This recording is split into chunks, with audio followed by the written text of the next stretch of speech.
Hi everyone, Karen here. I'd like to show you some ideas for planting a winter garden. This is all foliage and clippings that I had just cut from my garden a few minutes ago. What a pile of leaves and a few little blooms. There's not much blooming right now. What I like to do in the winter months is bring some foliage into the house to create some bouquets. And by showing you these plants, it might give you some ideas of how you can incorporate them into your plans. I often use these particular plants in my garden design.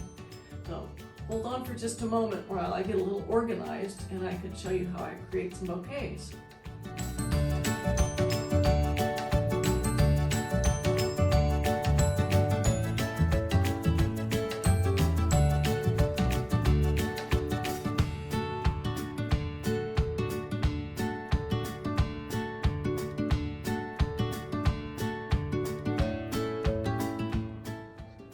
All those clippings on my other desk moved over to these vases. These are 3 vases that have been in my family for decades, old crystals. I've got what a mish of foliage, but if I show you one by one, we could look at some of the different kind of plants that make great hedges in your garden, great winter foliage, a few vines.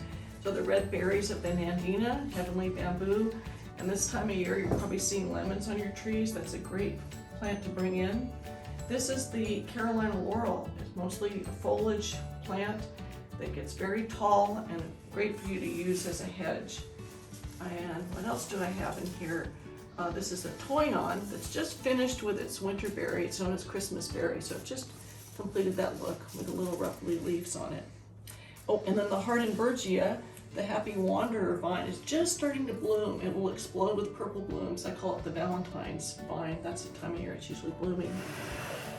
This grouping is a little bit more of the silver and dark green foliage with a little accent. You can see I'm trying to mix up different textures of plants. So there's a redwood in the background. And this is Pittosporum nigrans, the black stem to it, variegated Pittosporum. The African boxwood, myrcene. And the right in here is interesting, it's called a Japanese blackberry. And you can see a little tiny, it looks like little olives on it. They're not poisonous, or not really edible either, but you know, that's a mix, a great foliage hedge. And then I just had a little accent this time of year. The jade plants are really starting to bloom. I had a real full one in the yard. That's number 2. And number 3, a little bit more of the silver foliage coming through. And it needs some water, and it's already needs a little rearranging. But there's the olives that are always a good background foliage in the vases. Olives, sorry, it's getting tangled up a bit. Tangled, the Pittosporum again. And this is the rosemary and the olives look so pretty together along with this Pittosporum. And then I got the little happy wanderer tangling through here to show that textural difference between plants, and having them kind of splayed out like that. Kind of nice on a coffee table. Thanks for joining. I hope this was interesting for you.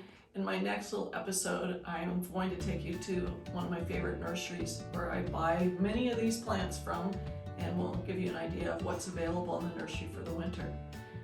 If you'd like it, to follow me, just press the follow on your YouTube channel. And give me a like if you can. Thank you. Bye.